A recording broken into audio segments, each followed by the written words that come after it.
Okay. That now means that everybody can hear us. I don't know how that happened, but that's okay.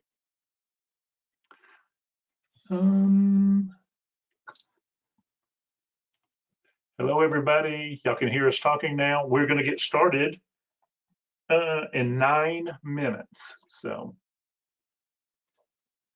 and then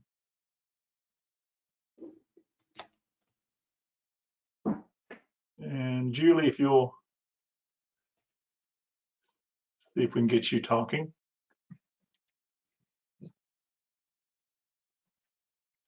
Okay. Hey, Shannon. Hello, this is Shannon. Hi, Shannon. This is Mark. We are. Hi, Mark. How you doing? Good, thanks. How about you?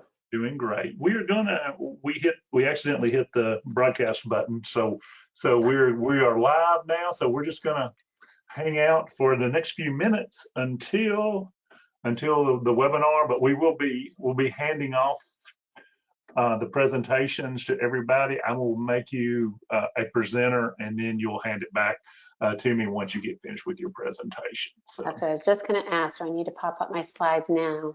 Yep, yeah. If you would do that, that would be great. So everybody, we're going to be handing them off to you. If all else fails and it doesn't work, I do have all your slides on here.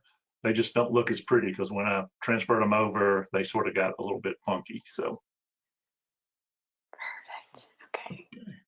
They still look fine, but yours look better. Okay. Let me get this set up first. And we're still trying to get Julie to be able to talk. Oh. Can I get all the other stuff out of my browser?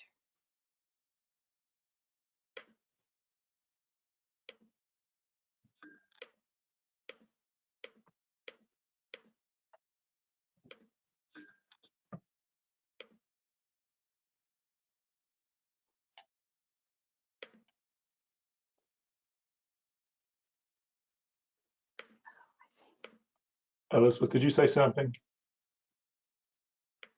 No. No, sir, I'm muted. Okay. I thought I saw your lips move. So I was like, oh, is she talking? I might have been talking to myself. I was trying to get everything pulled up, so. Okay. I do that a lot. Mark, is this one of those share your screen sort of webinars? Yeah, whenever I get to you, what I'm going to do is I am going to make you a presenter. Okay. And then you will be able to get control of it and share your screen. And then once you get it finished, then I will take it back over. Okay. Perfect. All right. So what I'm going to do then is get everything else off of my screen. That's a good idea. I had to clean out about 50 different tabs before I start. Good grief. It's funny. And okay. Now I am. Let's see here. We're still waiting on Jonathan to get here and Julie to get back in, hopefully. Cross our fingers.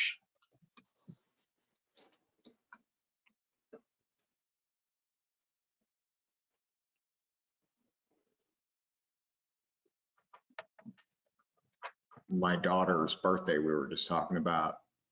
Her birthday's March 13. I don't think it was a Friday that day. She was born on a Friday the 13th, but it was the day the school closures started hitting for the pandemic. So you're thinking, man, we're 2 years. You know how much kids have changed in those 2 years. Yes. Will she be able to have a real birthday this year? I'm sorry. Will she be able to have a real birthday this year with her friends?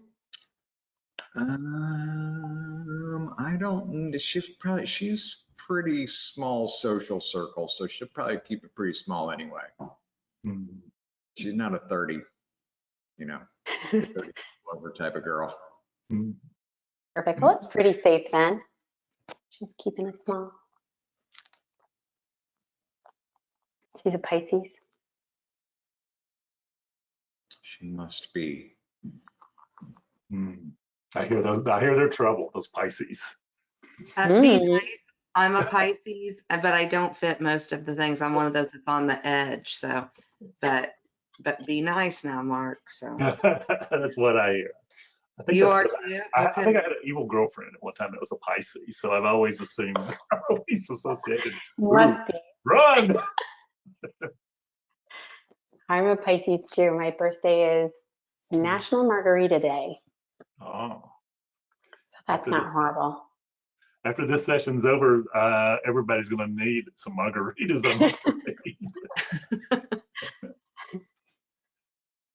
I can see her, but I can't Julie hear her. is back, and Julie is silent again. No.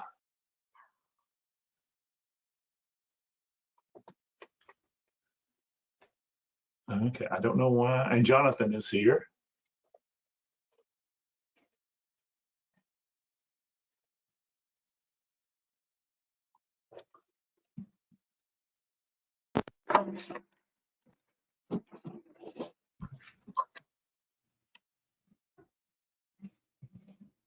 How about now? I hear you, Julie. Yay. All right. I apologize, Julie. I have no idea. It may have been my Mark and birthday. me, we do not get along about half the time. Okay, and Jonathan is here, but Jonathan, we don't have a confirmation of sound for you. There we go.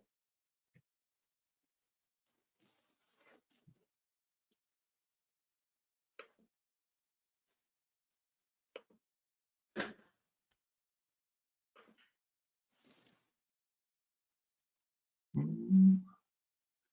we're working on his speaker. Jonathan, we've been having problems with some of the speakers here. Julie had an issue making her sound work, so it may be on our end. I'm not sure what's going on. But we are live, so we accidentally hit the broadcast button. Oh, there we go.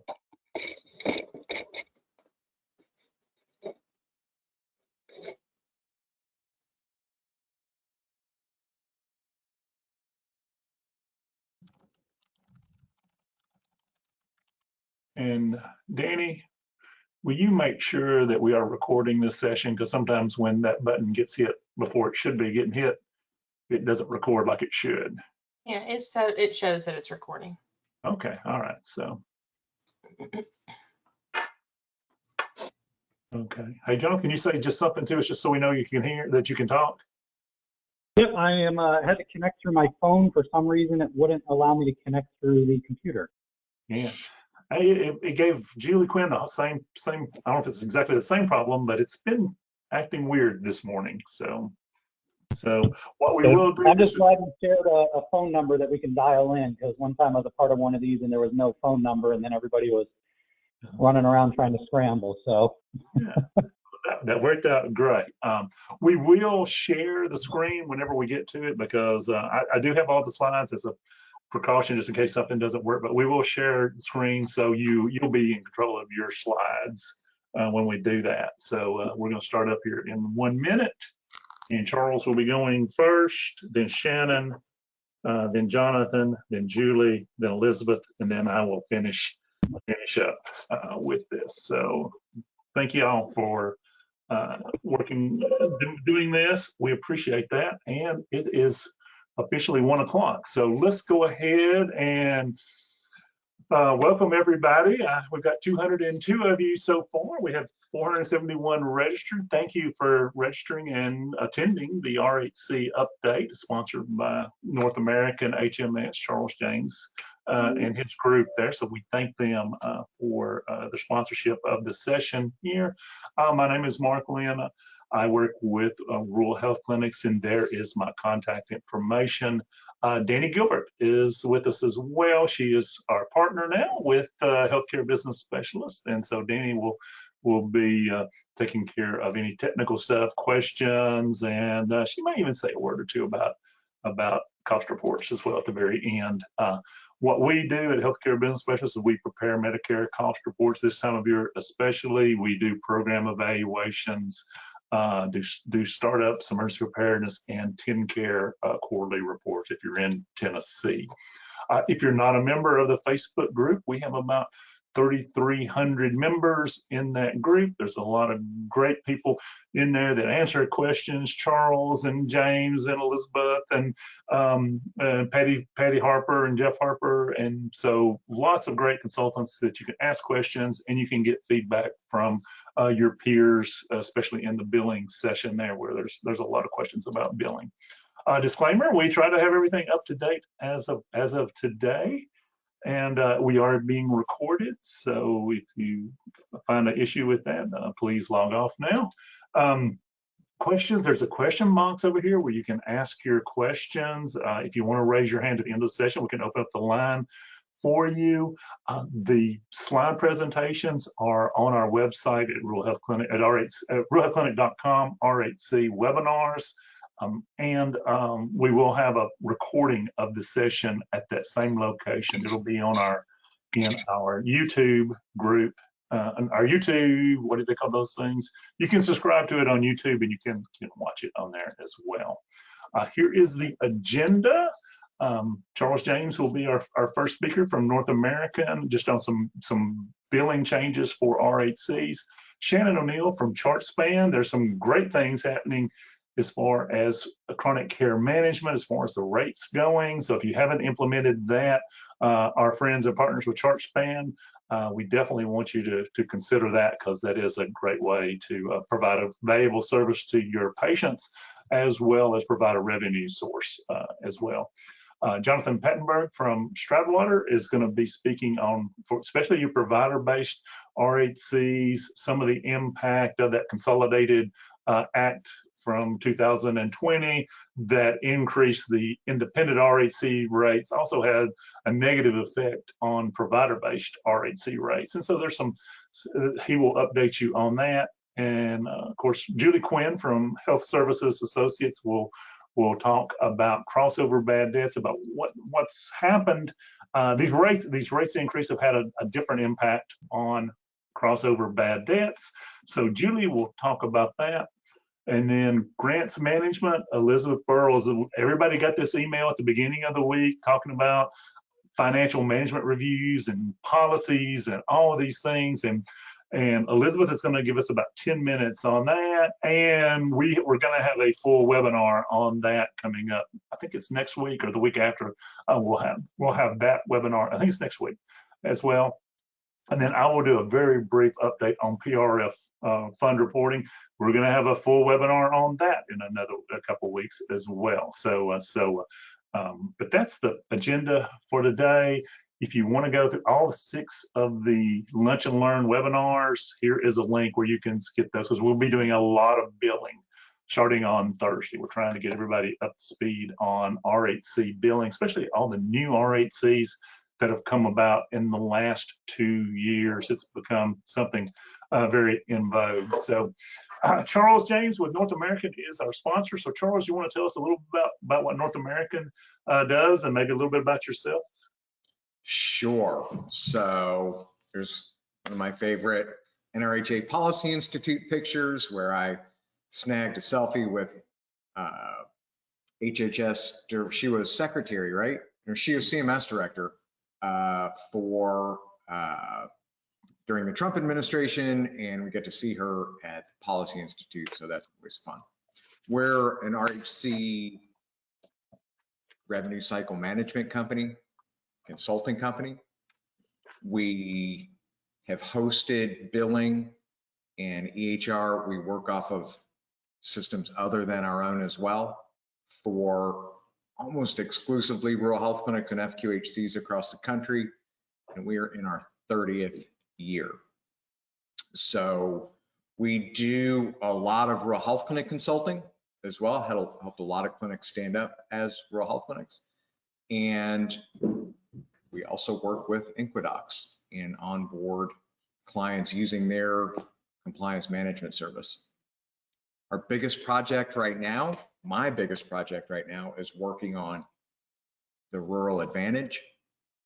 We have put together an accountable care organization for rural health clinics and FQHCs, and we're looking for participants. Come join us.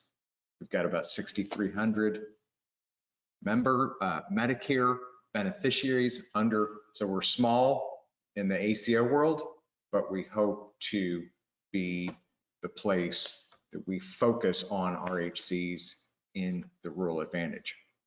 So that's some about North American.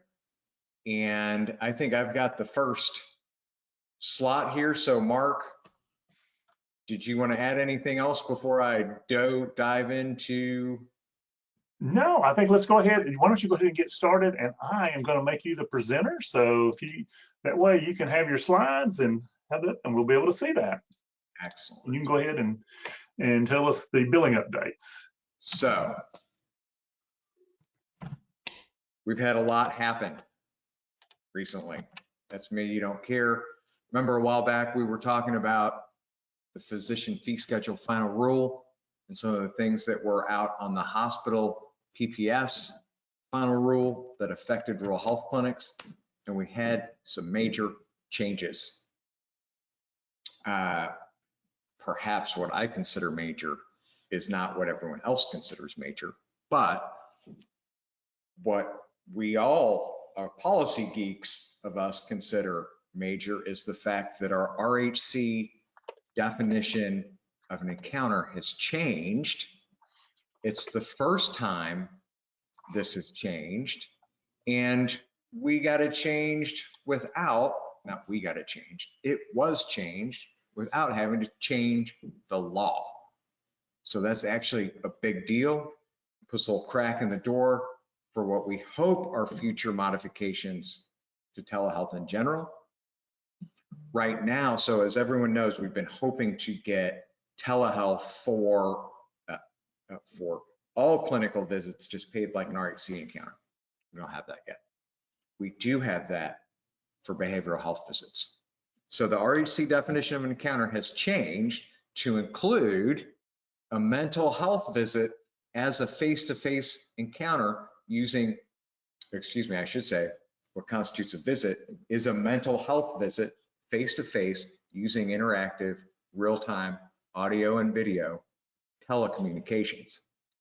And we do have audio only for this, so that if our telehealth, behavioral health telehealth visit can only be conducted via telephone, or if the patient doesn't consent to using other types of interactive equipment, telephone only visits are considered an encounter.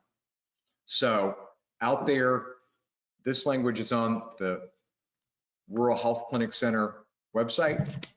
Use your Googler is the easiest way to find it. It's where this particular guidance is. Beginning January 1, 2022, audio, so I've got my control panel here blocking part of my screen, but RHCs can report and receive payment for, keep getting that, for mental health visits furnished via real-time telecommunications, including audio only. We have to have a 6-month in-person visit prior to our telehealth visit. We have to have an in-person visit at least every 12 months to continue our telehealth behavioral health therapy. There can be exceptions. If we can't get our patient in, there can be exceptions. And we can also allow for more frequent visits as driven by clinical need. So we don't have any restrictions put on this. We have an in-person visit 6 months prior to at least, and then annual visits in person every month, every year thereafter, and we can have an exception. This is brand new guidance. I don't know how you would transmit the exception, I suppose, in the medical record, and then it would really only come up in an audit, but that remains to be seen. We're going to bill these with an 0900 revenue code, just like we would for any in-office behavioral health visit. We're going to bill it with a 95 or a CG modifier, and our 95 modifier is what will indicate that it was an audio and video telehealth communication visit. We'll use FQ for services that were audio only. This, of course, would be restricted 0900.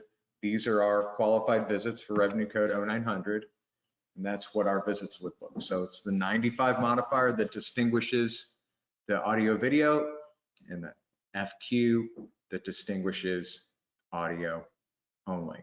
One of our FQHCs did a recent study, and 50% of their patients had access to a smartphone or the internet at home. I have a super hot internet connection. There's almost no place I go. Now that I don't do clinic visits, I've retired from the road largely, but we all know out in rural areas, it can be hard to get a signal, right? So I think it was important that we got that telephone only, and remember the in-person visit exception. The other big thing that we got were a hospice benefit. So not only did we have our encounter definition changed, we had our locations of service changed. So that effective January 1, our physicians can see hospice patients and be elected as the hospice provider. And now look at that, hospice is one of our service locations. It's amazing.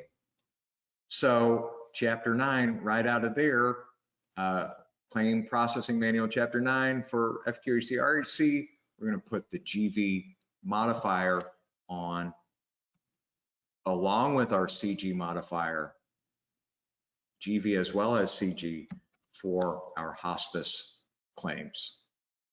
So we have encounter update, location update. Ooh, I have my descriptions wrong. No, my description's right there. It's just the modifier that would change. So big deal. I think those are big deals. Now, normal telehealth visits remain in effect, so that if it's a non-behavioral health telehealth visit, we still have our G2025. We're still under the public health emergency exception to be a distant site, so that, yes, when the public health emergency goes away, as things stand right now, the G2025 will go away. We're starting to see some pressure and not some pressure, but I think there's some pressure to end the public health emergency at the federal level. And we can see now a point where that may happen. And I think what will happen is we'll get an extension of our G2025 while we figure the rest out, I think is what will end up happening.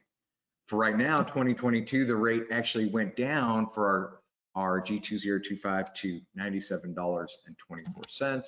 Remember, it's an aggregate of all the fee-for-service codes. G2025, in this case, we don't have a 0900 code, so modifier 95 is with G2025, so that's going to distinguish it from the behavioral health. It's going to pay at the 97.24. The modifier 95 is optional for these services. Remember, cost sharing is in place. You're going to get 20% of the lesser of 97.24 for your charge. So if you charge $200 for your telehealth visit, coinsurance is still only going to be based on $97. Another big deal at the Medicare level is that PAs can now bill the Medicare program and be paid directly for their services. This is a big deal to our Texas folks. So Medicare now, we had some problems before with PA-owned clinics if there wasn't a medical director there, and that has now been corrected. So that's pretty awesome. And those are my resources. And look at that. I am right at 15 minutes. Talk to me about the Rural Advantage. We'd love to sign you up. It's for rural health clinics. Gotta be a newscaster saying, now Mark, back to you. Okay, thank you, Charles. That was awesome. And what you said about the PHE ending soon, I know we had meetings on the Hill virtually this week, and a lot of those people were definitely wanting to get get the PHE ended and moving on to something else. So that is great, Charles. Thank you.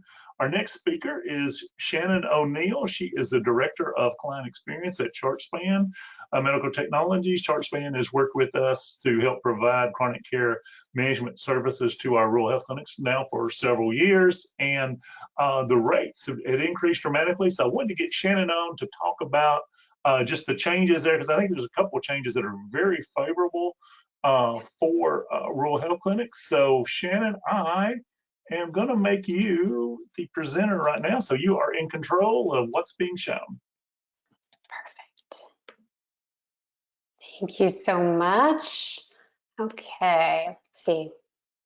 Can you see my screen? I can.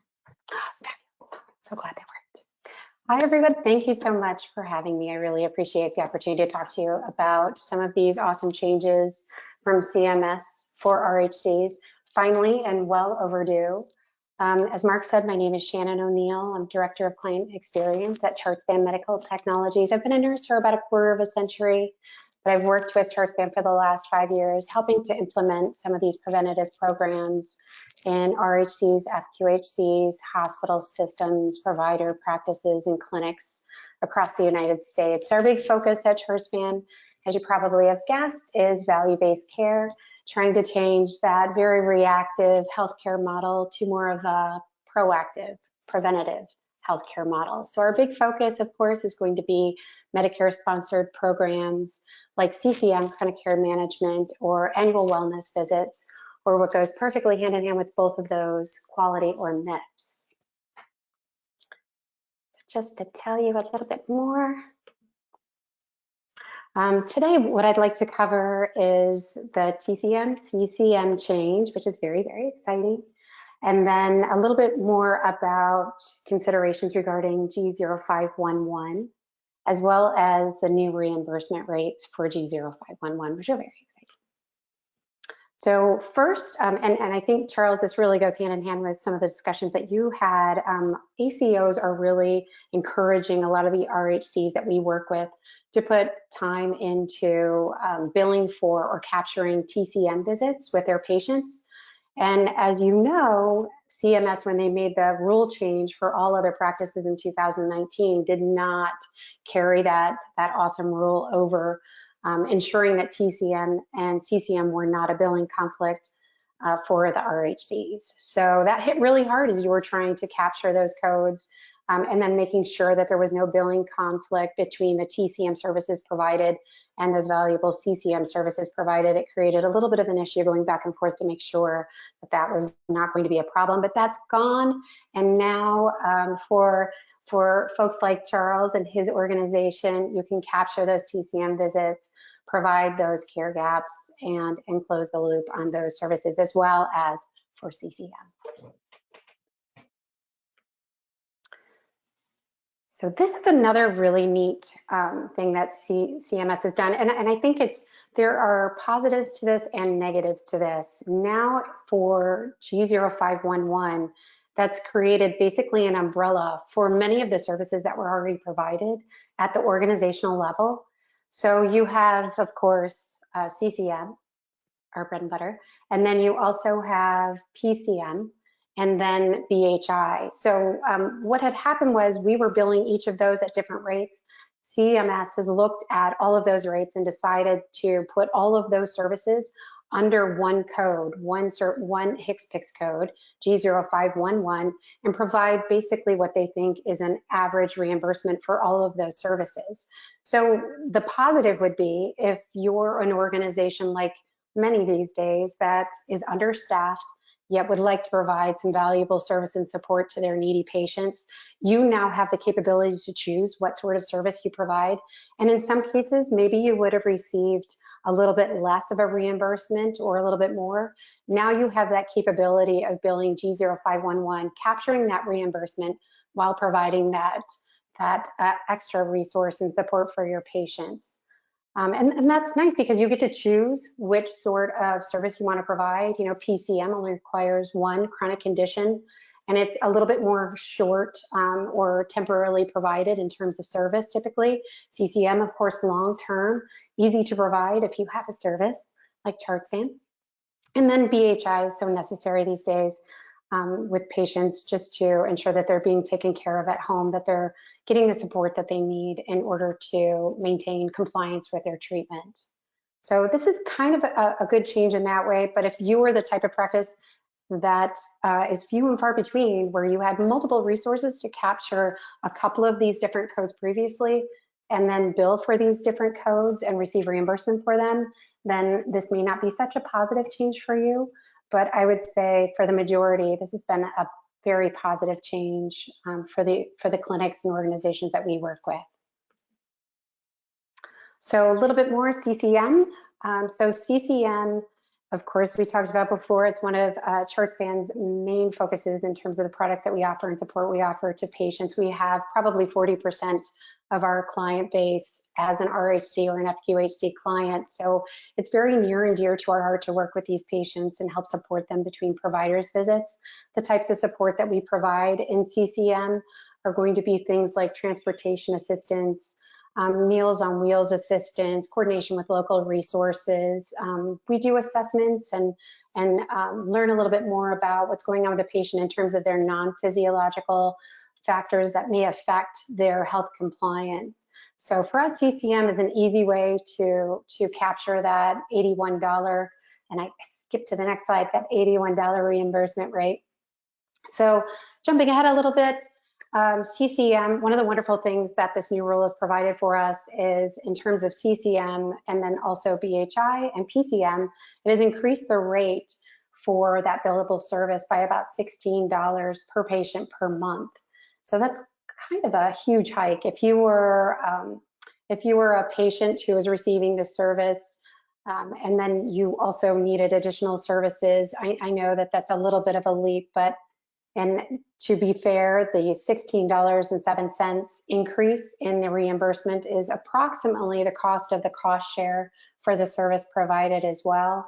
But we feel like this is going to be such a benefit to practices who are struggling to provide that added support for their patients. There is a website, a tool that you can use to determine what sort of reimbursement this code would provide you in your area. And we can share that with you. I think actually Mark is sharing that with everyone on the call just to make sure that you have that added resources, just to know what's available to you in terms of that support. And really, that's all for me. I'm going to kick it back over to Jonathan now.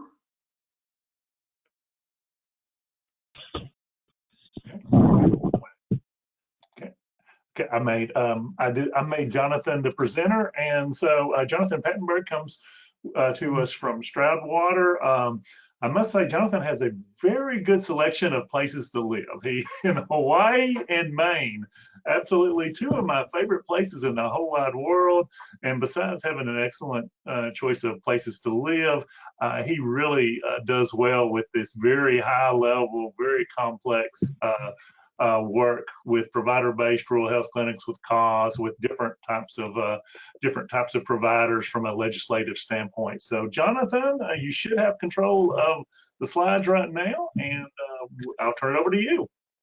Thank you very much, Mark, and I appreciate the opportunity to present some of this information today. Hopefully everybody can see my screen if you just want to confirm. All right, thumbs up.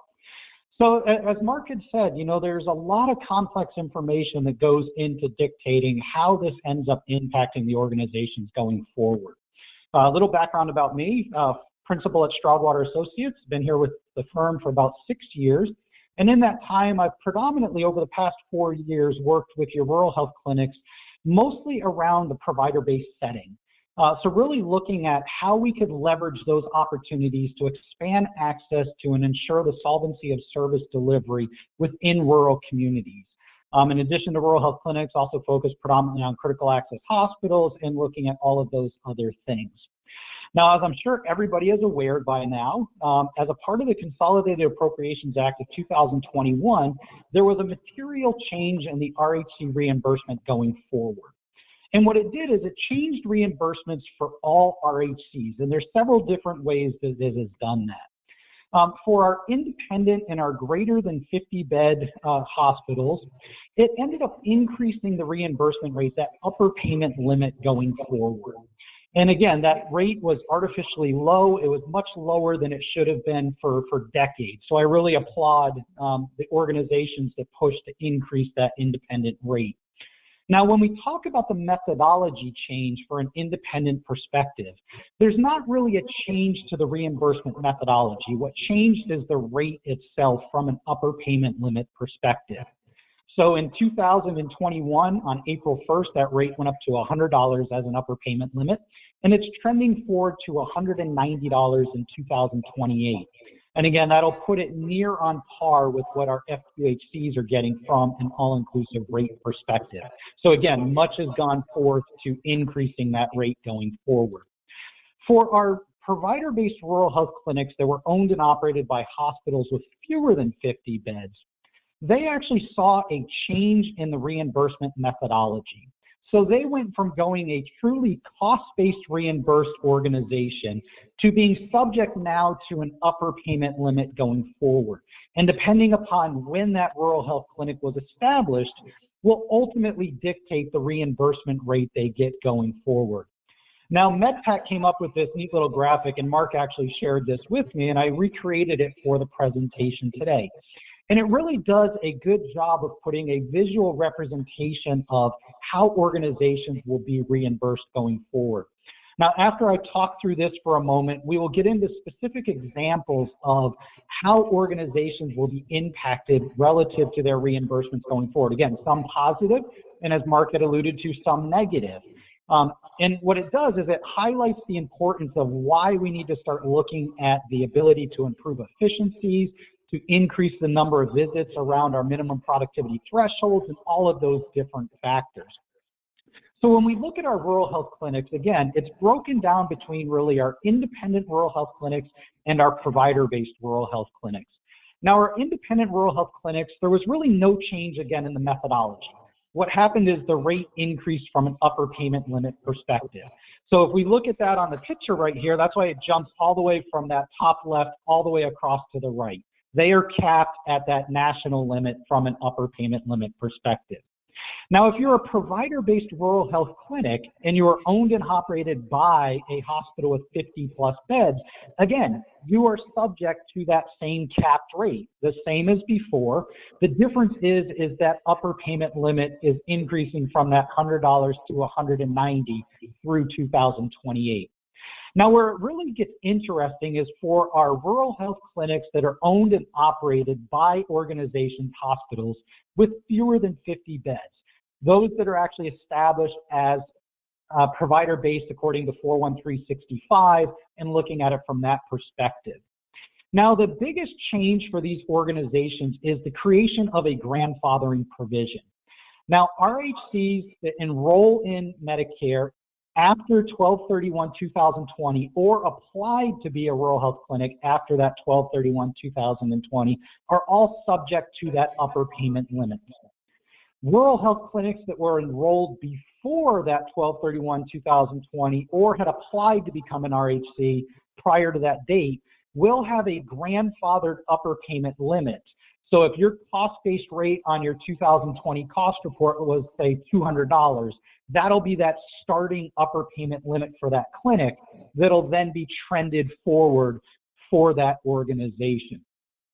Now, this all sounds great in practice and all that, but what does this actually mean for organizations going forward? Everybody wants to know, how does this impact my reimbursements? So if we look at it going forward for our independents, let's assume, and across the next three models, all of these are 10,000 visit rural health clinics and they all have 35% or 3,500 visits of Medicare. Now, the reason I'm only looking at Medicare is I don't want to get into the nuances of some states are cost-based for Medicaid, some are not, Medicare Advantage, so just Medicare perspective. Now, if we look at it from this perspective going forward, what we looked at in that first visual representation is, first we looked at the prior capped RHC rate, that upper payment limit in the past. And in 2020, it was 86.31, then went to 87.52. What I said is, going forward, let's assume that that rate was increased based on the Medicare Economic Index, and let's just say 1.5%. So that's where you see it just going up that 1.5%. Now, let's assume that that clinic had a cost-based rate of $125. Now, under the prior methodology, they would have been capped in 2021 at 87.52. Under the new methodology, they're going to get that $100 payment because, again, we went up from the 87 to 100. So they're going to gain roughly $12.50 per clinic visit. Now, if we assume a 3% annual cost increase, we increase their cost-based rate each year by 3%, we can see out in 2025, the actual rate that they're going to receive is that $144.91. And the reason for that is because as a rural health clinic, you get the lesser of your cost-based rate or that upper payment limit. So for this clinic, the first 4 years, they're going to see a great increase by going up to that upper payment limit. And then eventually in 2025, they will be subject to their cost-based rate. So what does this mean over the next 8 years for this clinic? Now in 2021, they would have gained about $43,000. I would love to have an additional $43,000. I'm sure everybody on here would. Going out to 2028, even though they're not going to get that $190 upper payment limit, they're still going to get a cost-based reimbursement of $158 versus what may have been $97, $98 in the past. So they're still going to gain $61 a visit, $214,000. Now this will go a long way towards sustaining the solvency of our independent rural health clinics, our greater than 50-bed rural health clinics. It'll go a long way to improving access, the ability to increase care. Now, on the inverse of this, as we talked about the grandfathering provision, we looked at the same exact clinic. So assume the same 10,000 visits, the same reimbursement, or the same cost increases. Now, because of the overhead step down to these clinics, this clinic had a cost-based rate of $175. Not getting into all that, Mark can explain it probably much better, the nuances of cost report methodology, and you punch a bunch of numbers in and it spits out something great. But this clinic had a $175 rate. If we increased it by the same 3%, we would see that their cost would go up from $175 to $222 over that same 8-year period. But as you remember in the law that was passed, they are subject to the Medicare Economic Index increase. So we would take their $175 rate and increase it by that 1.5% each year going forward. So every single year, if this clinic sees a 3% cost increase and the MEI is capped at 1.5%, they're going to lose 1.5% reimbursement from Medicare each year going forward. And we can see that that equals about $9,000 in 2021 versus $86,000 in 2028. Now, what does this mean for organizations going forward? It doesn't mean get rid of your rural health clinics by any means. What it means is that we need to increase efficiencies. We need to focus on throughput. We need to focus on the CCM, the TCM, like other people were mentioning, like Charles was mentioning around the behavioral health. We need to focus on those services. We need to look at additional ways that we can control our costs going forward. And it's really going to ensure that we operate but control those costs going forward. Now, there will be environments where we can't control our costs, but it's important that we know as organizations that we do have that upper payment limit cap going forward. Now, just to show one more model before I wrap up real quick, what I also looked at is a perspective of a variable cost increase. no organization is going to see a 3% increase year over year over year. One year it may be 1%, one year it may be 3%. So what this organization shows right here, again, same exact clinic, but what I did is I changed the increase from a cost perspective each year and said what would happen to that organization if some years we're able to control our costs and some years we had higher costs. So we can see that in the first couple of years, there's not much of an impact over the first 3 years if we can control our cost relative to that position. But if we look at 2024, if we have 1 year where we have a cost that jumps up, say 3%, it will take us 3 years to recover that amount at a 1% cost increase. So again, we really have to start tracking the data, the performance. Gone are the days for our provider-based rural health clinics where we could really look at it and then say, we're just going to get cost-based reimbursement, so it really doesn't matter. I'm going to turn it back over to Mark now. I know I've shared a ton of information at a very high level, but I really wanted to just increase some awareness around these complex topics. Thank you, Jonathan. I actually understood that. That was great. It was, you made very complex information. Let's see here. Whoopsie. I'm changing. There we go. Now I'm going to make Julie Quinn the speaker now. We all know Julie. She is the Vice President of Compliance and Cost Reporting with HSA. She works on cost reports all the time. She worked with Riverbend back in the day. Julie's been doing this now for 25 years or so, and she does a fantastic job. So Julie, take it away. All right. Can everyone see my screen? Yes, good. Bad debts. All right, so I am going to talk to you more from Jonathan, thank you for your explanation. I am going to dumb it down a little bit and just get kind of really down in the weeds here for a second.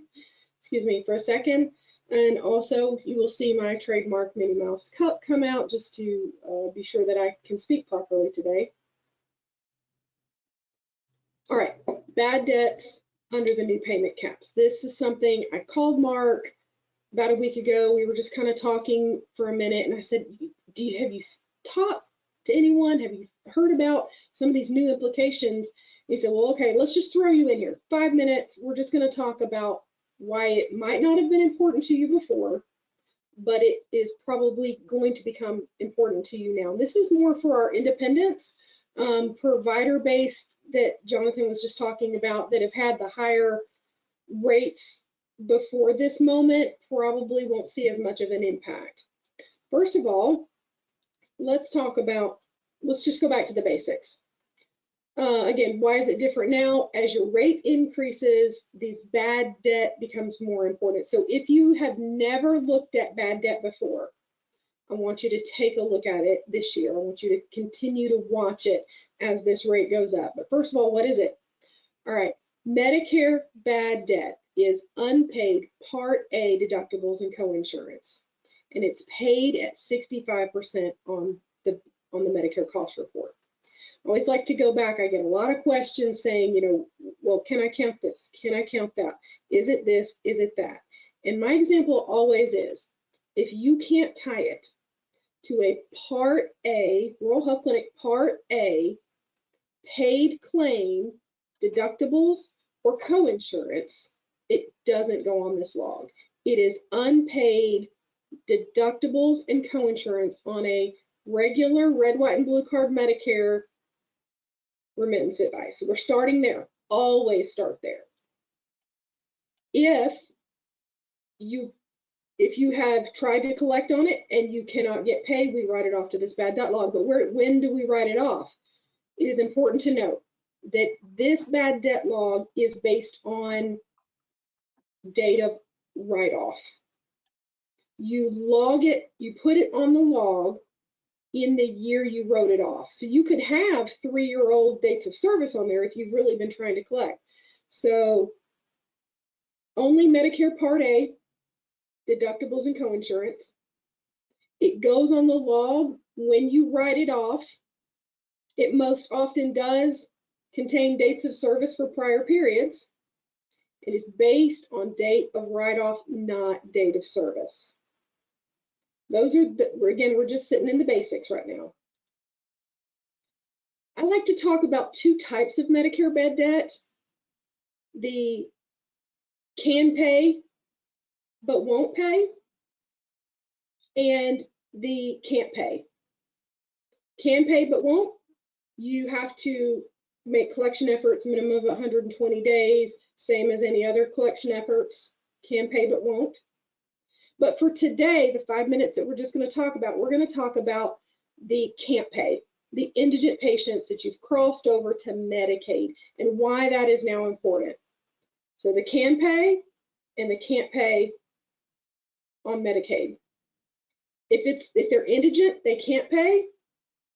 You cross that claim over, you must bill Medicaid as proof of eligibility. You must have a processed state Medicaid remittance advice. And then once you have that paid claim, you can take any remaining balance straight onto that bad debt log.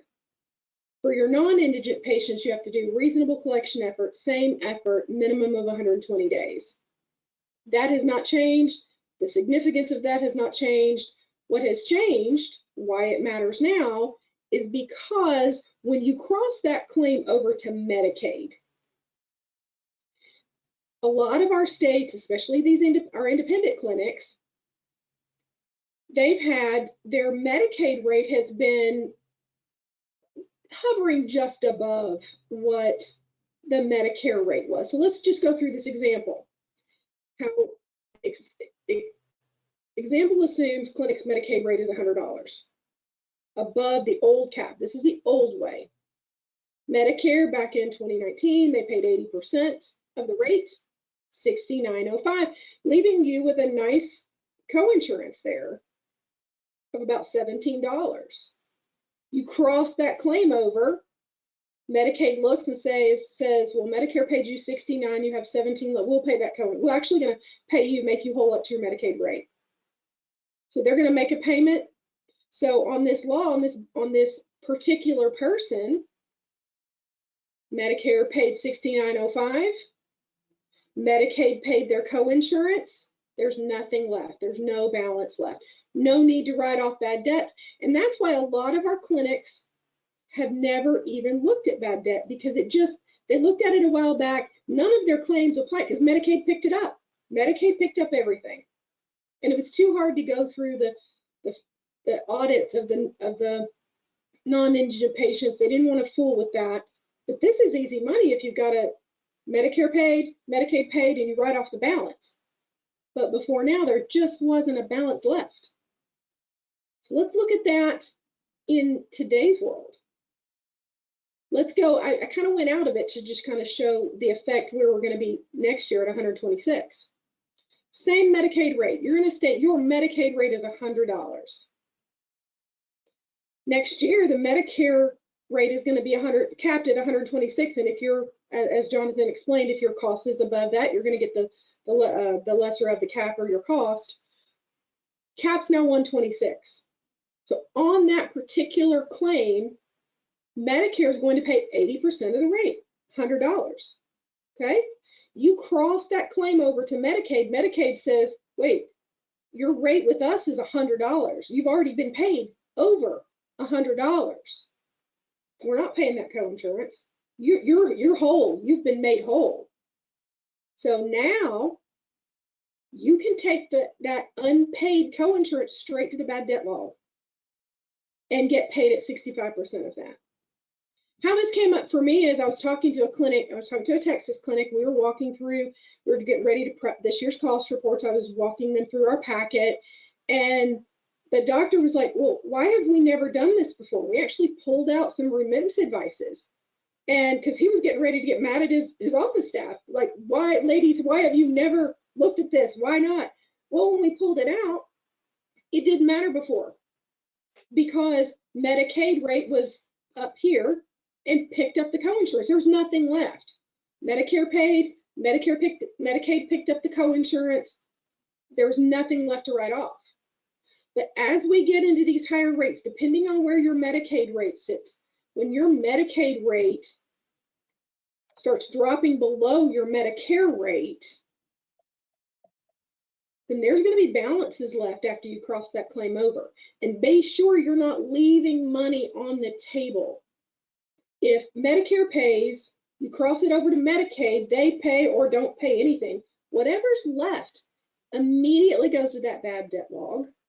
It's an easy claim. All you have to be sure you keep a hold of that Medicaid and Medicare remittance advice. That's your documentation. That's it. And get paid. Don't leave money on the table. Fill your piggy banks. Okay.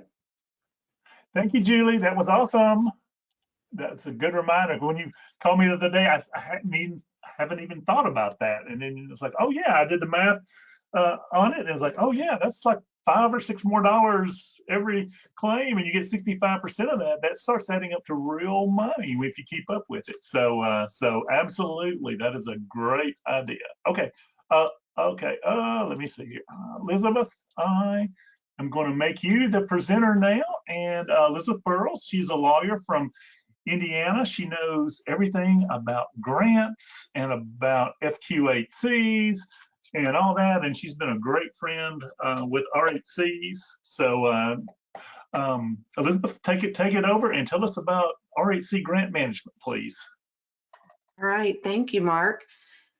As Mark alluded, many of you received an email, which led to Mark and myself, and I'm sure some others on the call who got additional emails forward saying, oh no, what do I do about this financial management review? So we're going to do some short answers to that question. Today is kind of the Cliff's Notes version answers, and then there is going to be a lunch and learn next week to get additional details. So first, making sure with your RHC grants management that you're actually in payment management system and drawing down funds. I have had a few of you call me saying, why hasn't the money been put in my account? Or people have even said, I've already spent the money, so it was in my account, right? I already spent it. No, it is not in your account. So make sure you're set up with payment management system, you're regularly drawing down the funds, and make sure the money is flowing to you. In other words, follow the yellow brick road to get your money. Make sure you're following those proper steps. Make sure even if you went in payment management system and drew it down, that the money actually went in the proper account.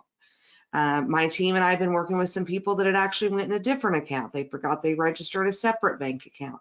So make sure you know where those funds are. Next, have you tracked how you spent your funds? Make sure that you are keeping at a minimum some kind of an Excel sheet that shows how you are spending that money. The $49,000 and change per clinic. For some of you, this even was 6- and 7-figure awards for those of you that have multiple clinics. So make sure you are properly tracking those. And then, are you submitting your FFR reports?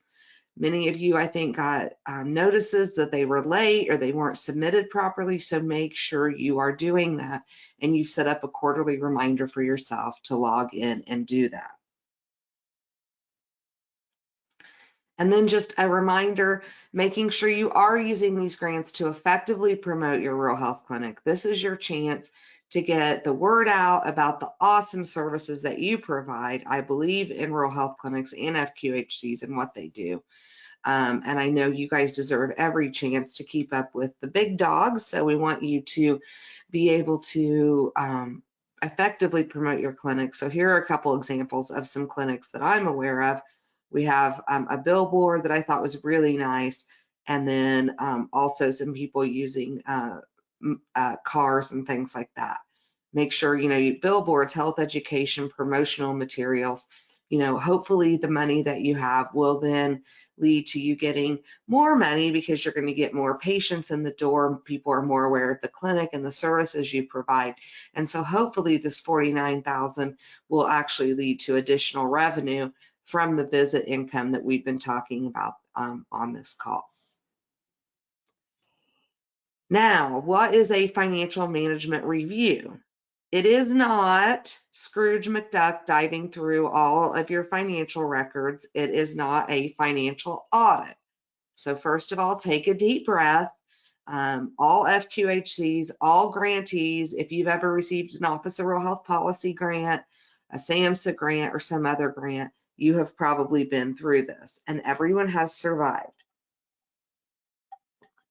It is a virtual review, meaning that you will be asked for documents and you will provide those documents. Overall, it really is just a review of your policies and procedures. Make sure you respond to emails and HRSA correspondence. I could say this 10 times, and I just want to make sure you respond to all emails and HRSA correspondence. Check your spam folders, trash folders, check your pop-up blockers. Make sure that you are getting all of your emails and you're responding to those in a timely fashion. Oftentimes they do come from an @HRSA.gov, but sometimes HRSA does contract those out. This is an active process and you are expected to respond to HRSA's requests and make any revisions as appropriate. I will tell you, as we know with RHC reviewers, not every financial management reviewer is the same. So there is leeway in how these reviewers interpret policies and changes that they want made. What policies do you need? You need to have policies on these things. Cash management specific to your grant and how you track that. Your accounting system and how it works. And that does not mean that I have an accounting system. I use QuickBooks and I have the QuickBooks manual. No, you actually need policies on how things are entered in your system and followed up on in your system. Disbursements and procurement. Procurement is a big deal, especially if you are spending a sizable amount. If you just have a $49,000 grant and you're not buying anything that costs, say, over $5,000 or $10,000, it's probably not a big deal. But if you are entering a large contract, that is a very big deal. Timekeeping and how you're allocating proper time for the people being paid by grants, and the allowability of costs. So again, when we say allowability of costs, this is not necessarily what Mark and Danny say is allowable on your cost report, but rather what is allowable to be spent with your grant. And I know many of you have been on workshops with me before, and I think you've heard me say, always read your NOA or your notice of award that says your amount of money. But I encourage you, for everyone on here that received a grant, pull yours out, have it printed the old-fashioned way, and actually look at your NOA to make sure you're doing everything that you should be doing. We are going to be doing a lunch and learn with a much more in-depth about what policies you need and what those policies need to entail. Also, in the email that you received, there are links to HRSA's resources and sample policies on that. So I encourage you to click into those links and look at that before our webinar, where we're going to go through more in depth on exactly what is required of your financial management review. And also, this is just a side note, but USDA rural emergency healthcare grants are still available. Many states got extra money, so there was more money there than originally thought. The October deadline for Track 2 has came and gone, but Track 1 is still open in every state that I am aware of. So every state is still taking those applications, and they have to spend the money by this fall, the end of the federal fiscal year. So if you have a capital item, if you want a mobile clinic, if you want any sort of supplies, especially anything that is not a building, because buildings do take a lot more time for USDA to approve. But if you need equipment to go in the building, medical equipment, office equipment, furniture, anything like that, any kind of mobile clinics, mobile units, anything that you can think of that can be related in some way to COVID-19, please take advantage of that. Contact your USDA office, contact me. I'm glad to assist. But we want to make sure that rural America takes advantage of this unique funding opportunity. So thank you, Mark, for this opportunity, and I hope to see a lot of you next week where we can dive into these financial management reviews. Oh boy, that sounds so exciting, Elizabeth. But I mean, I really know how to get excited, how to tell you. We're going to be overwhelmed. I don't know. We only can hold 1,000 people in one of these webinars. I'm not sure if we'll be able to get them all in here. So, no, I am teasing. Thank you, Elizabeth. We appreciate you. We would oh my goodness, these grants management, everybody's talking about how much work this is. So we appreciate having you to guide us through grants management. Otherwise, this group would be lost. Let me tell you. I know I would be. So oh, let me see here. I went through the wrong. Let me go to where I'm going to be talking. Let me see. Here we go. I'm going to talk just a few minutes on provider relief funds, just to ease your mind, because a lot of you are sort of really worried about provider relief funds, what we have to do for period 2.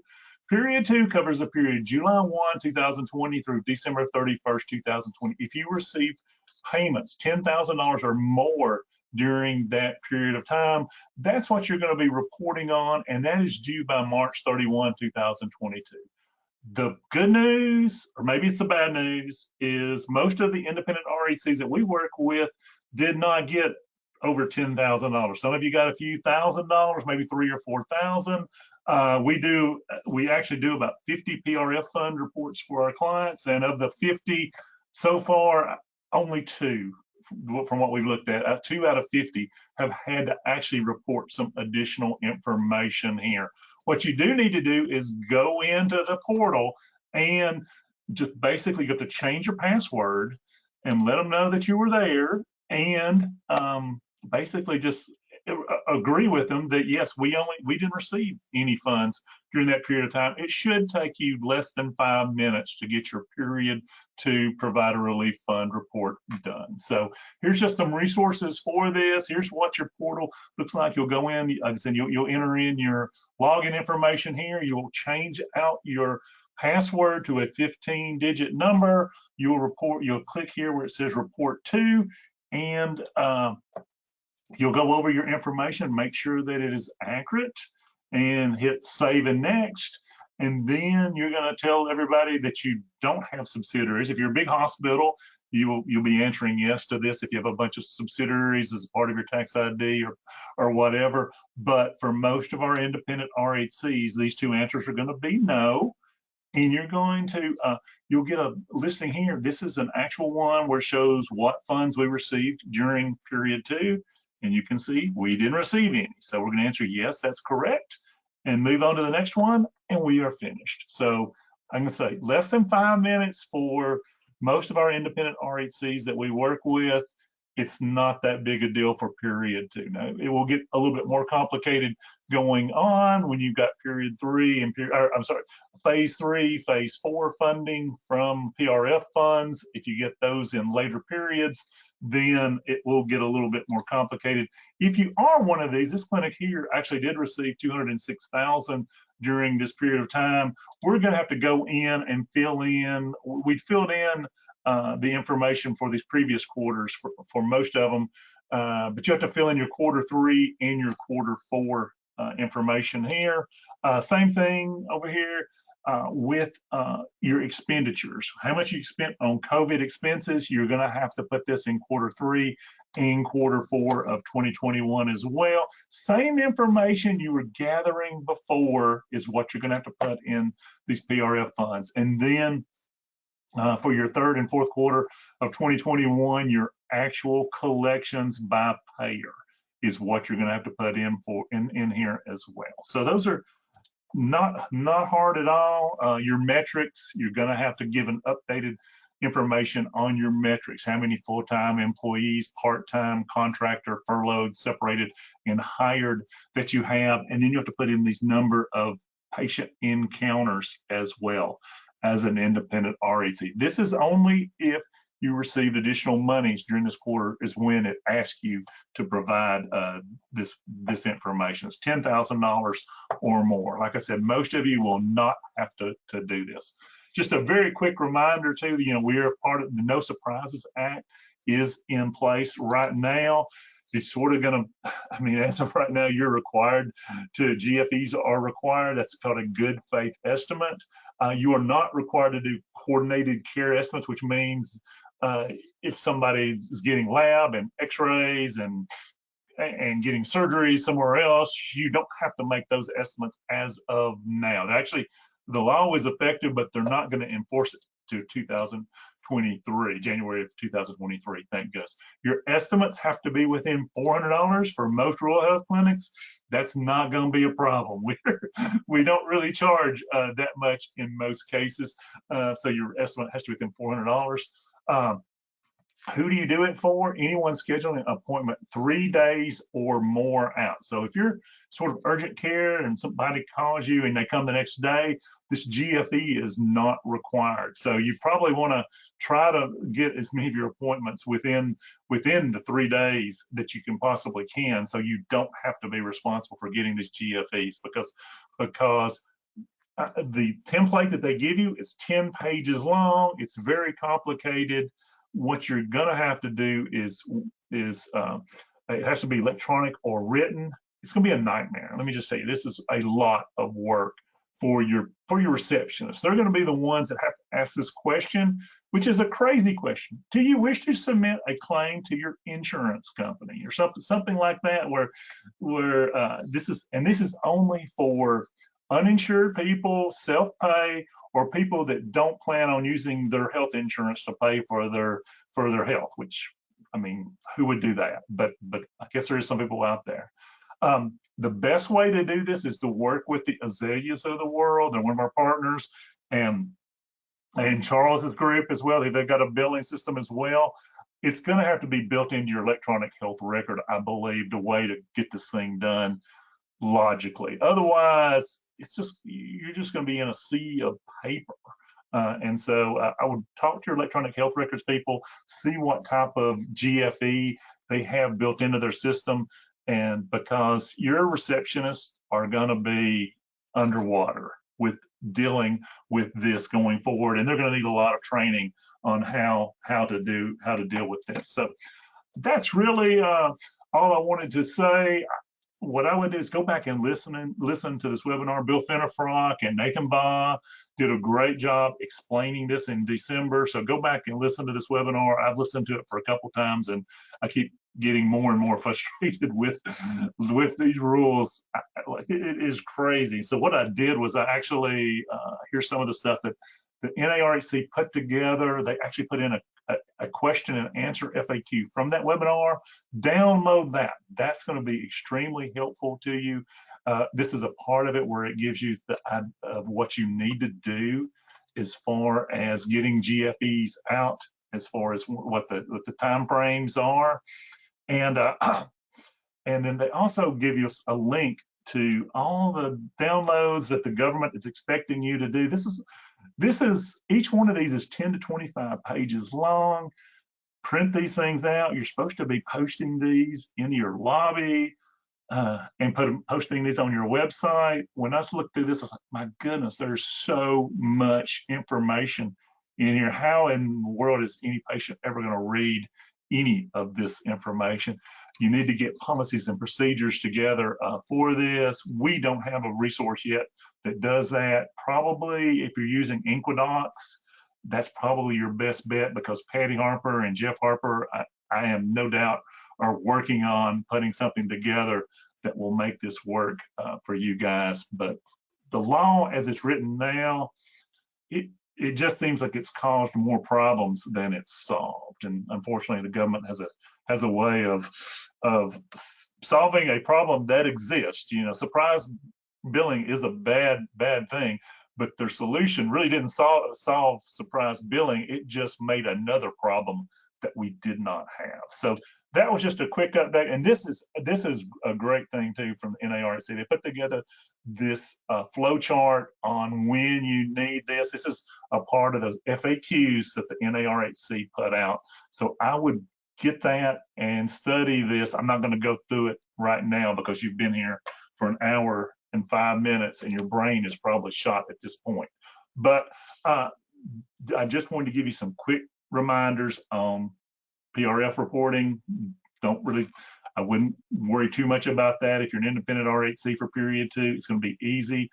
And then the exact opposite on the GFEs and the No Surprise Act is spend a little time on that, get something in place for it. I don't think it's going to have this big effect on what you what actually happens, but it's going to have an effect on what you actually have to do and document that you're in compliance with it. So I think that's everything we have. Danny, do we have some questions in the questions box?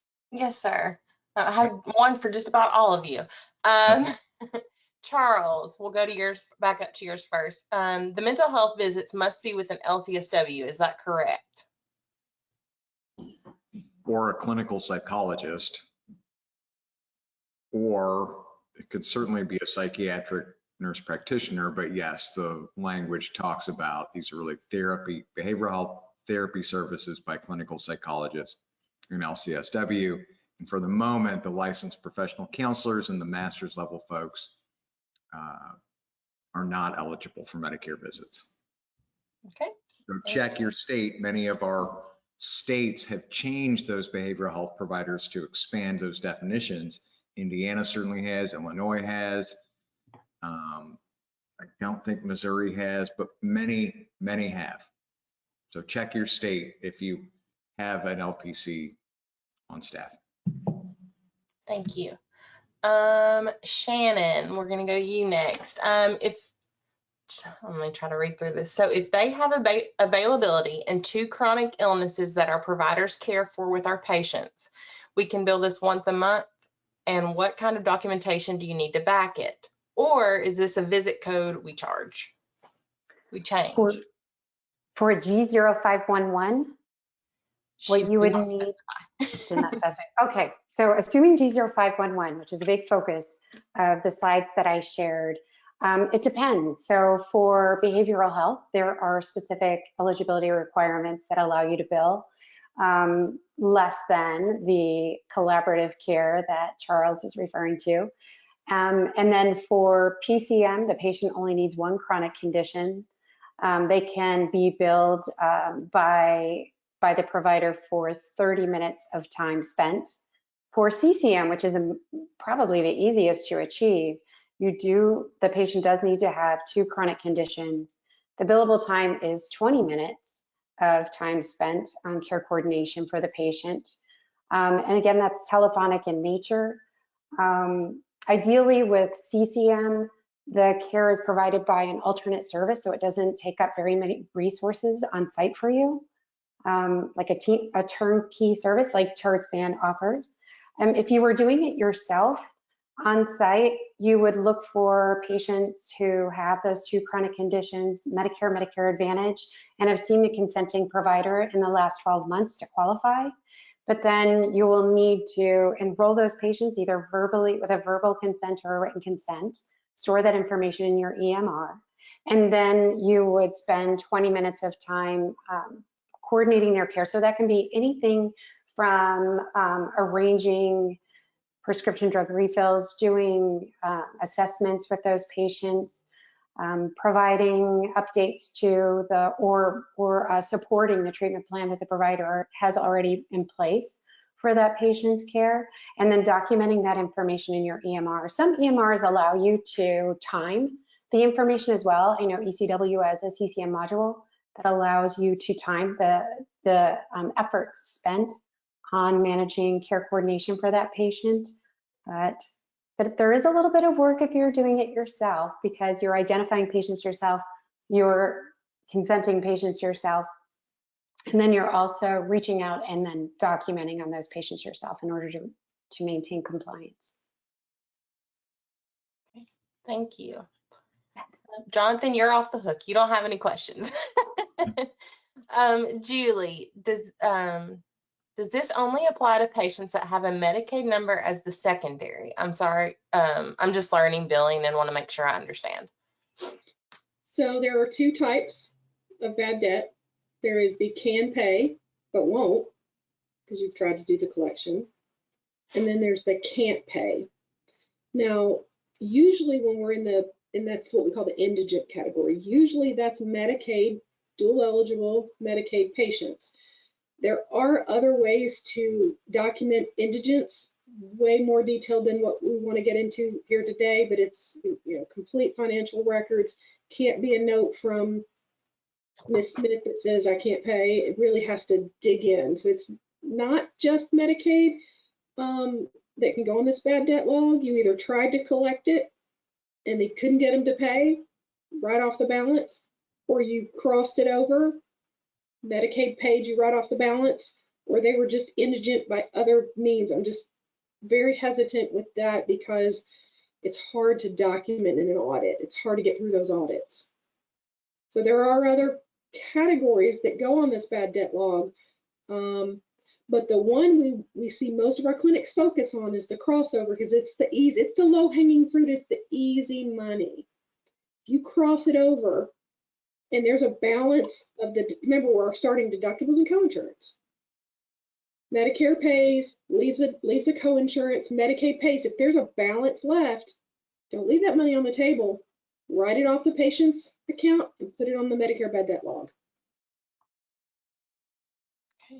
Yeah, and Danny, you should have two different logs. You should have your Medicare log, which are patients that don't have Medicaid, and then you should have another bad debt log, which is your Medicare/Medicaid crossover dual eligible log, and keep those in two different logs because, like Julie said, there's the Medicaid crossover log. You're not going to have a time frame of having to wait 120 days, and you're not going to have collection efforts for most of your Medicaid folks there. While your Medicare only log, you are going to be required to try to make collection efforts for at least 120 days and do everything that you need to for bad debts. I think Julie talked about having maybe a full session just on bad debts as a lunch and learn. So we will get around to scheduling that when both of us can do that. That would be great. So okay, Danny, next question. Okay, Elizabeth, I know you answered this in the chat, but just in case other people needed to hear the answer as well. For track 2, does that still apply only to RHCs that are nonprofit? Yes, just for clarification, track 2 is closed. It would be track 1 that is still open. That's up to $1 million per entity. And yes, you have to be nonprofit. So again, keep in mind there are ways around that, but again, the equipment, the vehicle, the building has to be owned by a nonprofit. So thank you. Okay. I've got some more CCM questions. Mark, I don't know how long we've got. There's quite a few. So we'll go a few more minutes. Okay. I may have to hop off, but thank you very much. And I will see you guys next week on our lunch and learn. Thank you, Elizabeth. We appreciate you. Okay. Back to Shannon. Can CCM or PCM be billed if doing anti-coag warfarin management? That's a very good question. I will have to look into that and get back to you. So are you referring to following patients for non-physiologic, like remote patient monitoring, but for non-physiologic factors, focusing on more medicine? Your cat jumped in your lap, Mark. Yeah. If you're focusing more on the non-physiologic factors, that's a different code entirely, actually. So, and I think that's still in the works. Maybe Mark, you can correct me if I'm wrong. I'm not sure. That's billing is one of my weakest points, especially the new stuff there. I know remote monitoring is a very difficult thing to do with rural health clinics. I think some people have figured out how to do it, but I'm not one of those people yet. Charles, have you remote monitoring? Is there a way to do that? I'm not sure. I believe that no. Okay. We excluded because if you look at the G0071, it's one of those aggregate codes, and it does not include remote patient monitoring on that G0071 code. And I think that would be our only option to bill it, though I haven't found any place to say it's specifically excluded from RHC. I know it's not included in that virtual communication service for us. Yeah. For CCM, though, if your patient did have a chronic condition that led to the requirement for anticoagulation monitoring, certainly that would qualify the patient as long as they had a second chronic condition code, and then you could create protocols for CCM services around any specific disease process to ensure that those things were managed and reported on. So I guess in a way, yes, you could bill G0511 for monitoring of anticoagulant services for that purpose as an RHC. And then think about that just exactly in terms of like a diabetic counselor, diabetic RN. You can't get the line item from her service on a rural health clinic claim, but certainly that clinical activity would count towards their care management plan, right? Absolutely. And certainly that clinical activity is going to count to our quality measures. So remote patient monitoring is a little more difficult because you have equipment involved, but sometimes the line item is only one of the reimbursement considerations. Very well put. Thank you, Charles. Well, Danny, I think we've got it 2:16 Eastern time. We've got an hour and 16 minutes. We probably ought to close it down, so respect the time of our panelists and speakers and everybody. So thank you to Charles, to Shannon, to Jonathan, to Julie, to Elizabeth, to Danny. We appreciate you guys, and we also appreciate what you guys are doing out in the field there. Stay safe. Thank you to everybody, and we will see you. A lot of you we will see on Thursday as we're doing another Lunch and Learn then. So thank you. Bye, everybody. Thank you. Bye, everybody.